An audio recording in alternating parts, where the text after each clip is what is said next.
So after Kardama Muni offered his heartfelt prayers as well as a request, after placing a request before the Supreme Personality of Godhead, uh, the Supreme Lord Vishnu, he replies very affectionately to the Muni with words as sweet as nectar. So the Supreme Lord speaks as follows, that having come to know what was in your mind, which was he wanted to get a suitable wife who could help generate a worthy progeny. And particularly, he asked for marrying a girl of like disposition. And that was what was there in the mind of Kardama Muni. And what the Supreme Lord is saying is that I have already arranged for that, for which you have worshipped me well through your mental and sensory discipline. And then he points out that for those who serve me in devotion by worshipping me, especially persons like you who have given up everything unto me, there is never any question of frustration. This particular verse is very, very faith nurturing and confidence building for those who are on the path of devotional service, especially the last line that there is never any question of frustration for those who are engaged in the service of the Supreme Lord. And this is coming directly from Lord Vishnu.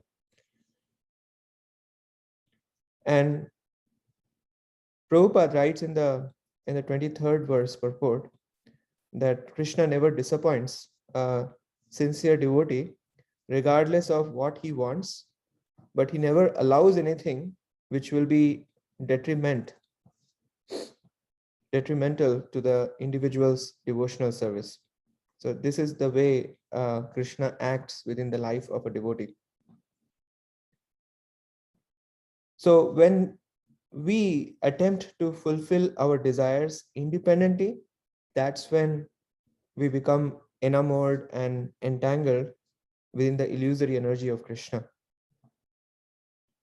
But otherwise, Krishna is always ready to fulfill the desires of his devotees in such a way that they advance in spiritual life.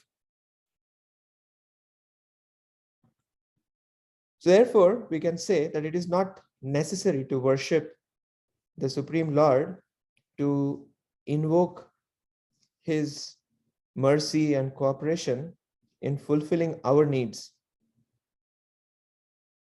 Although such a worship may be encouraged, but it's not considered to be an exalted form of worship where we are asking for fulfilling our needs.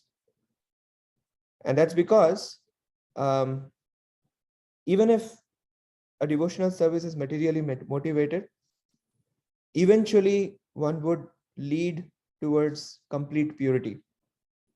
And that's the reason it is still encouraged, although it's not very exalted. Now, it is to be noted, as Srila Jiva Goswami warns us, that Kardama Muni's devotional service was not grossly materially motivated, but rather as a moral obligation, he dutifully desired to obey Lord Brahma's order, which was to create proper progeny. So when Lord Brahma wanted him to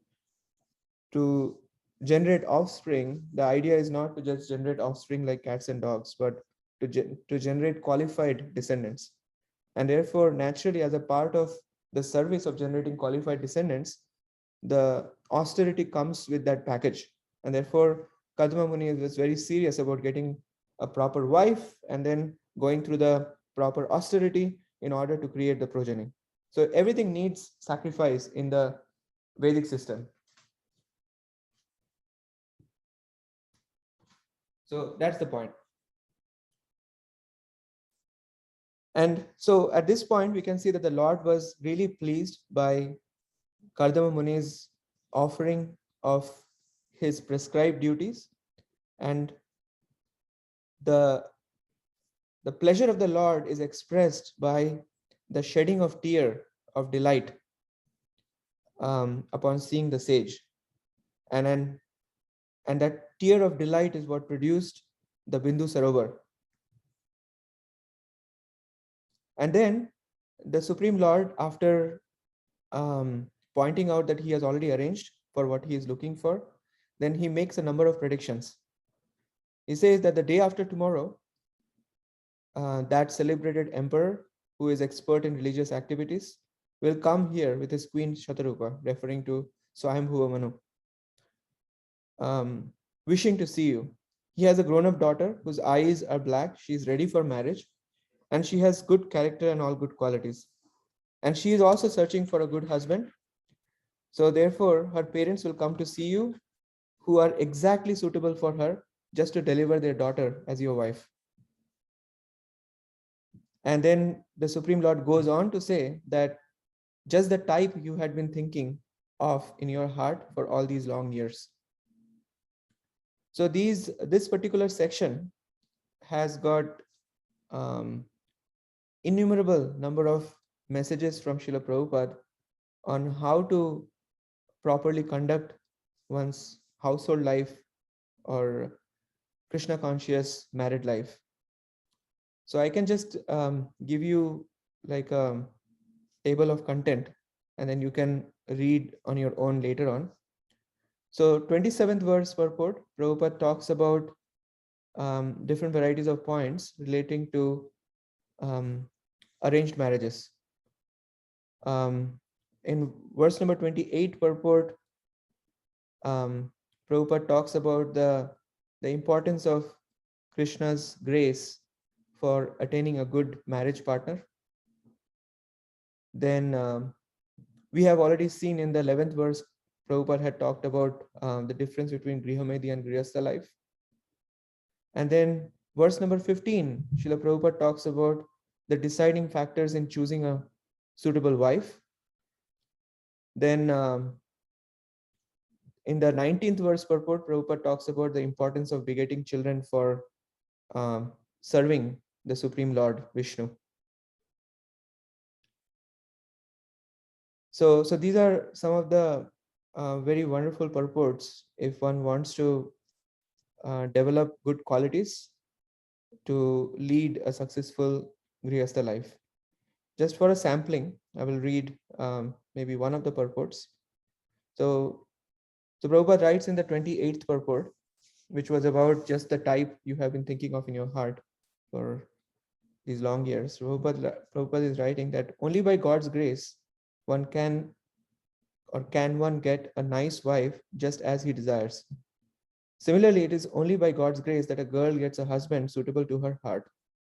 Thus it is said that if we pray to the Supreme Lord in every transaction of our material existence, everything will be done very nicely and just suitable to our heart's desire. In other words, in all circumstances, we must take shelter of the Supreme Personality of Godhead and depend completely on His decision. Man proposes, God disposes. The fulfillment of desires, therefore, should be entrusted to the Supreme Personality of Godhead. That is the nicest solution. Kardama Muni desired only a wife, but because he was a devotee of the Lord selected a wife for him who was the emperor's daughter, a princess. Thus, Kardama Muni got a wife beyond his expectation. If we depend on the choice of the Supreme Personality of Godhead, we'll receive benedictions in greater opulence than we desire. So, thank you very much.